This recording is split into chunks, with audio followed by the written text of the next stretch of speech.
He walked into the DMV with a cane in hand, 33 years of service behind him. But they didn't see a soldier. They saw an old man. They mocked his limp, dismissed his records, and told him his pain wasn't enough. He didn't argue. He just unfolded a letter signed by the one man they never expected. 10 minutes later, the federal government walked through the door, and the whole room stood still. Welcome to Grateful Stories, where tales of compassion and kindness are told.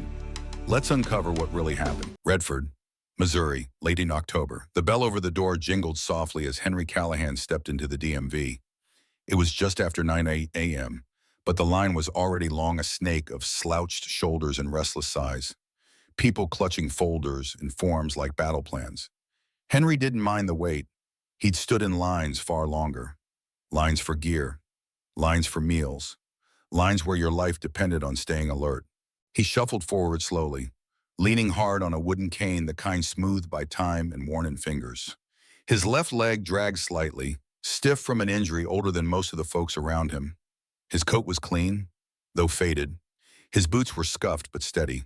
The baseball cap on his head was plain, save for a single embroidered word in gold thread: veteran. No unit name, no campaign, just that, just enough.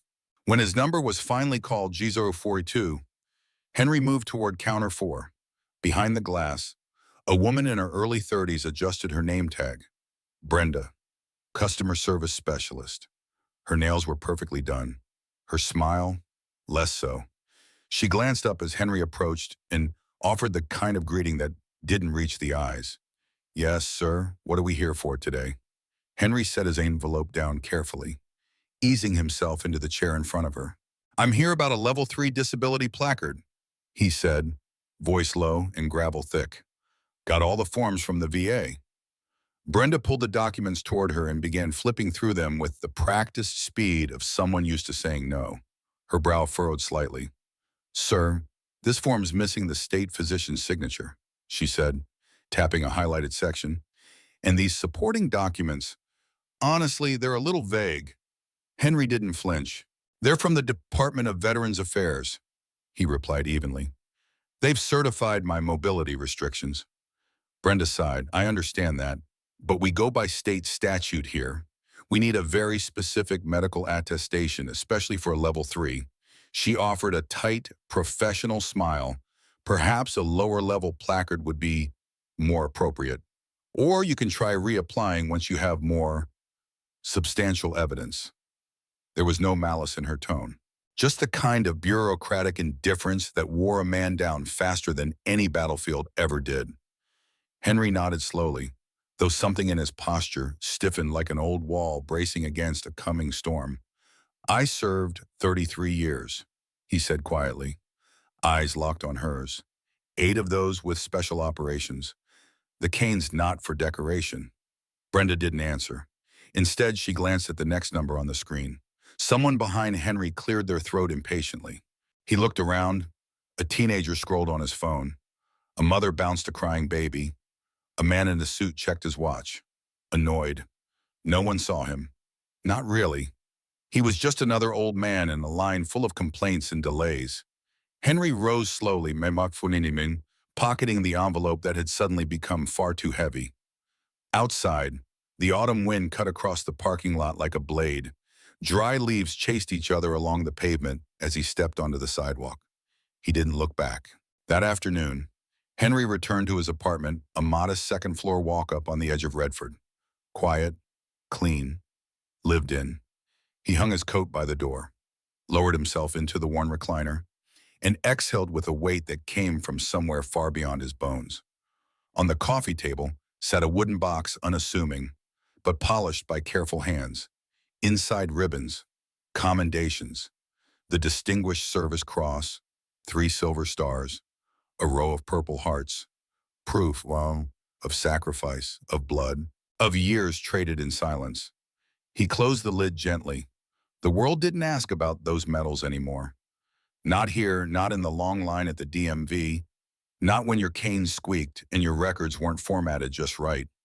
His body had carried battlefields most people couldn't pronounce. Now it struggled to carry groceries from a distant parking spot. And today, even that was denied. Henry leaned back in his chair, fingers interlocked over his chest, eyes drifting toward the ceiling. He wasn't angry, he wasn't surprised, but he was tired. And tired had a weight all its own. He knew how to fight, had spent a lifetime doing it. But this was different. This was quieter, meaner, lonelier. He closed his eyes, and for the first time in a long time, Henry Callahan wasn't sure if anyone still remembered the cost of a man like him. But soon, someone would. And the quiet dismissal at counter number 4, it would be the last mistake that office ever made. 3 days later, Henry Callahan stepped through the DMV doors again. Same scuffed linoleum, same buzzing fluorescence, same scent of floor cleaner, paper, and waiting. But something about him felt different. His stride was slower, but more deliberate.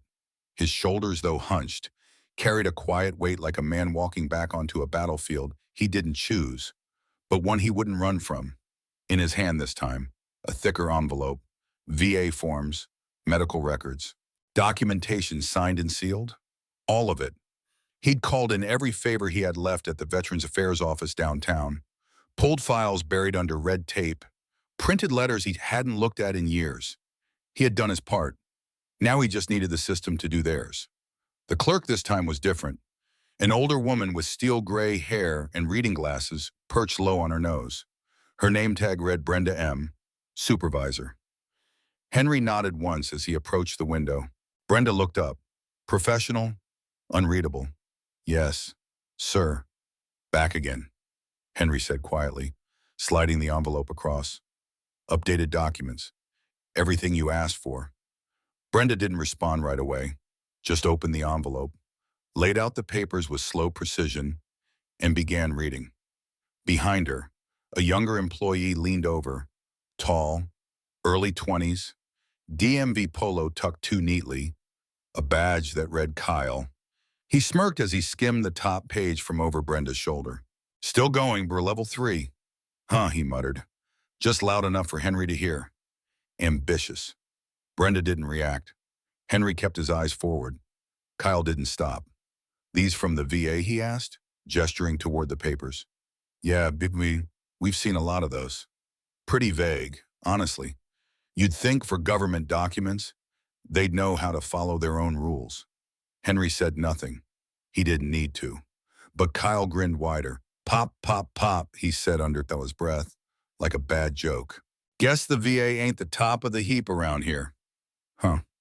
Brenda cleared her throat, sharp, dismissive. Kyle, why don't you go check the toner in machine 3? Kyle rolled his eyes and walked off, still smirking.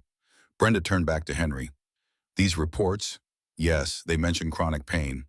Yes, they say you have limited mobility. But nothing here explicitly confirms the standard outlined in 7.4 subsection B. We need more direct language. Henry's voice stayed calm. My VA physicians treat these injuries every month. The shrapnel in my leg, the parachute fracture in my knee. That's what these documents describe. Brenda tapped her pen. We need a state-certified evaluation, not just federal. She started sliding the papers back. Henry didn't take them. Instead, he reached into his inside coat pocket slowly, carefully, and pulled out a different piece of paper. A letter, worn, folded along old creases. The kind of paper that had been opened and read too many times. He laid it gently on the counter. Brenda gave it a glance, expecting more bureaucracy. Then her eyes caught the header. United States Army Field Command letterhead.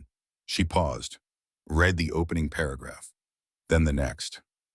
Kyle had just returned with a half-empty toner cartridge when he noticed her expression change. The bored indifference slipped. Confusion crept in, then recognition. Brenda's fingers tightened slightly on the edges of the letter.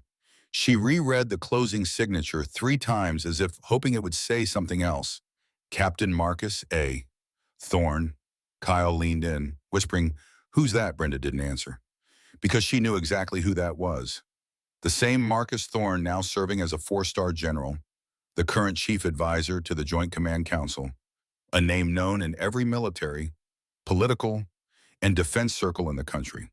The kind of man who didn't write letters like this unless they mattered. Henry spoke softly, eyes still on the counter. That letter was handwritten, in country, after a mission that didn't make the newspapers. Captain Thorne was a young officer then. I was his platoon sergeant. Brenda's voice was barely a whisper now. You served with Marcus Thorne. Henry nodded once. He signed that letter after I pulled him out of a burning transport under heavy fire. We lost 5 that night. He made it home. So did I. Barely. Kyle stopped grinning. For the first time, silence fell over the counter. Not the normal, apathetic DMV silence. Something deeper. Heavier. Brenda was still staring at the signature when the tension in the room shifted again subtly, but unmistakably, because someone in line, an older woman in a navy blue coat, had stepped out of place. She didn't say a word, just pulled out her phone with slow, practiced fingers and began to dial. She turned her back, murmuring softly into the receiver. No one paid her much attention, except Henry.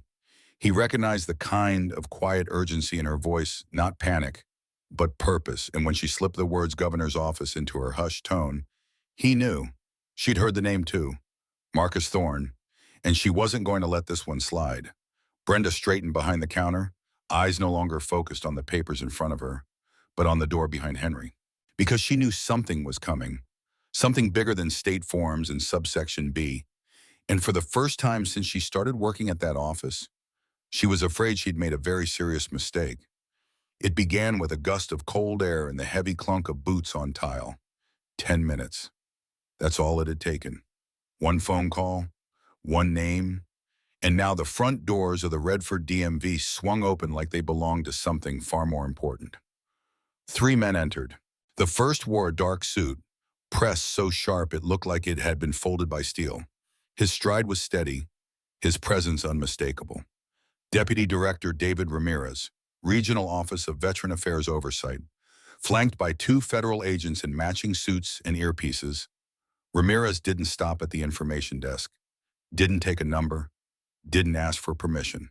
He walked straight past the line, straight past the stunned clerk at reception, and straight to counter 4 where Henry Callahan still stood, his worn coat buttoned all the way up, and that letter still resting quietly between him and Brenda. Brenda paled. Kyle, already uneasy, took one full step back. Ramirez stopped just inches from the counter. The room was silent. Then Master Sergeant Henry Callahan, he asked, his voice firm but filled with something else. Not authority, not ceremony, respect. Henry looked up. It had been years since someone had said that name like it mattered. Yes, sir, he answered softly. Standing a little taller, Ramirez nodded once, then turned to face Brenda, to face Kyle, and to face every civilian, clerk, and customer watching the scene unfold in disbelief. I understand. Ramirez began, voice clear and unwavering, that there's been a delay in processing this gentleman's application for a level 3 disability placard. No one answered. They didn't need to. Ramirez reached into a black leather portfolio one of the agents had been carrying. He pulled out a single file, held it up like a verdict. Let me clarify something for the record, he said.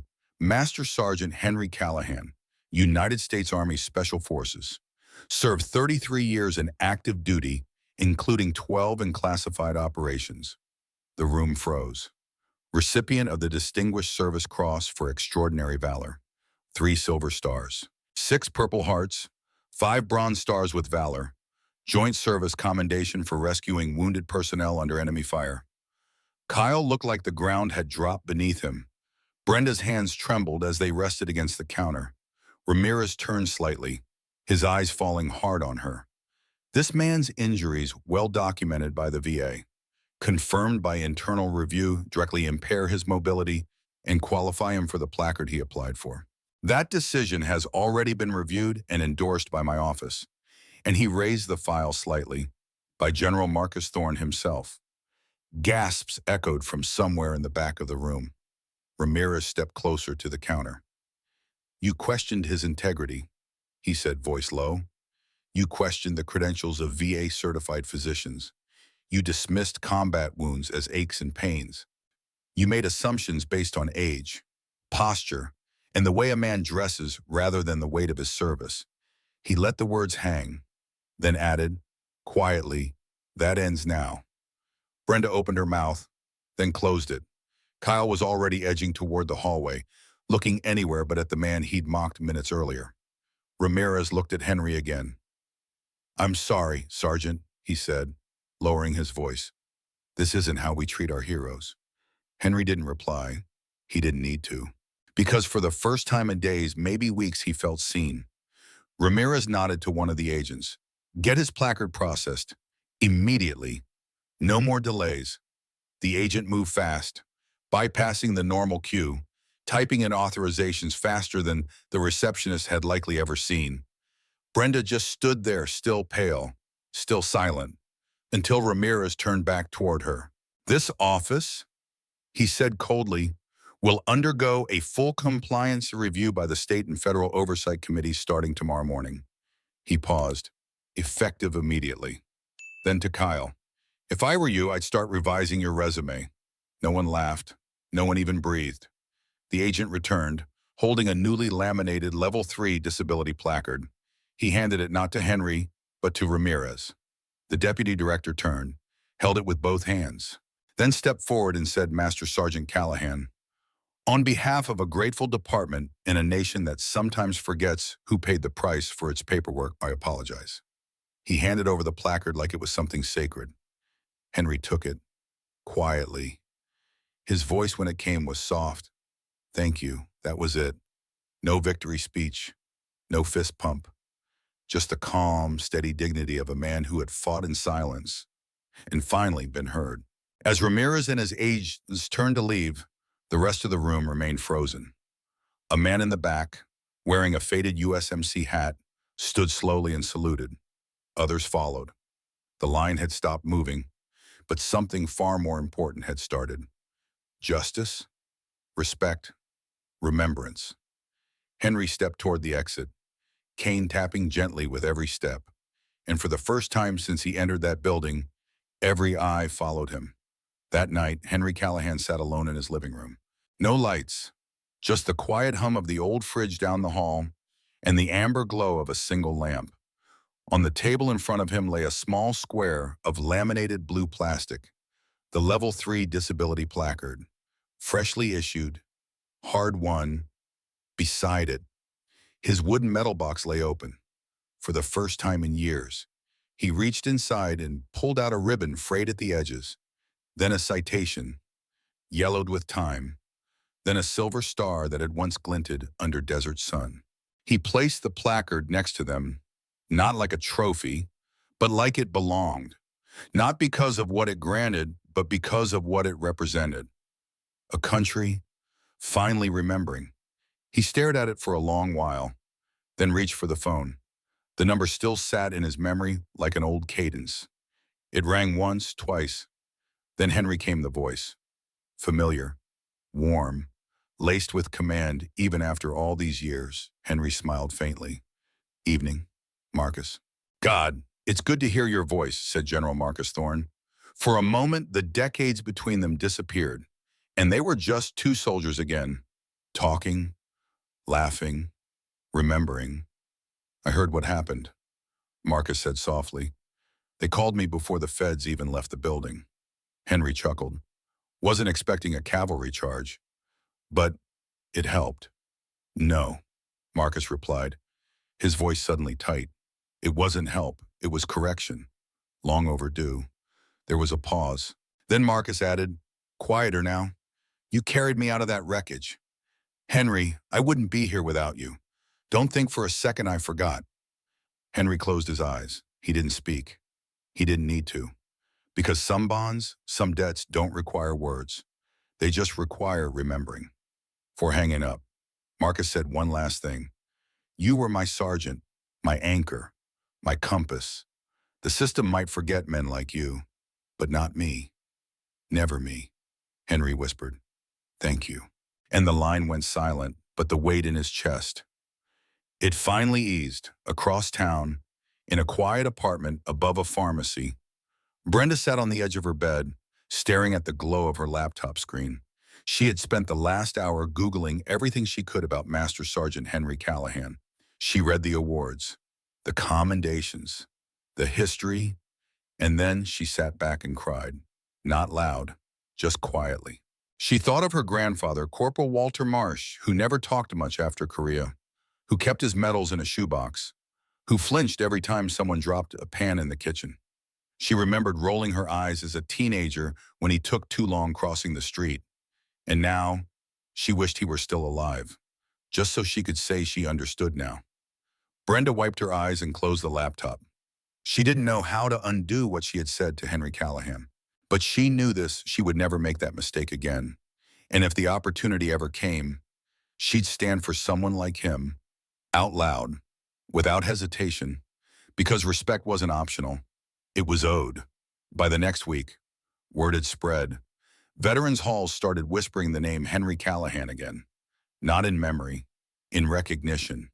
At the gas station, someone left a coffee paid forward in his name. At the local diner, the waitress asked quietly if he wanted his usual spot by the window. A handwritten note appeared on his doorstep one morning. I served too. Thank you for not letting them forget. A neighbor, even the mayor's office, released a brief statement. Redford thanks Master Sergeant Callahan for his service and reminds all public institutions to treat veterans with the honor they deserve. The letter wasn't long, but the signature meant something. And for once, words followed action. The staff at the DMV rotated. Oversight increased. Kyle, he was gone by the end of the month. As for Brenda, she stayed and she changed. The quiet kind of change that doesn't post about itself, but shows up early, asks better questions, and remembers that behind every application is a story worth hearing. The next morning, as dawn crept across the rooftops of Redford, Henry Callahan stepped outside, cane in one hand, jacket buttoned against the fall chill. The street was quiet. Dew still clung to the edges of mailboxes. He didn't go far, just a few slow steps to the sidewalk. But the way he walked, head held high, back straight even as the cane clicked softly beneath him, told you everything. A man who had been dismissed, then remembered, and now finally respected. A couple passed him on their regular morning walk. The man nodded, the woman smiled. Henry tipped his cap gently, as he always did. But this time, the world tipped something back. Not pity, not apology. Recognition. He kept walking. Not quickly, not far, but with every step, he reclaimed something this world should never have taken. And as the sun broke fully over Redford, Missouri, the old soldier walked forward, not seeking glory, just carrying it, quietly, like he always had. In our darkest moments, kindness still finds a way, often in the quietest places. Not everyone who helps wants recognition. Some just need to know that today, someone isn't going hungry. And sometimes, that alone is enough to change a life. You may forget the story, but if no one retells it, history stays silent forever. Subscribe to Grateful Stories, where justice is honored, kindness is remembered, and no act of quiet heroism is ever lost.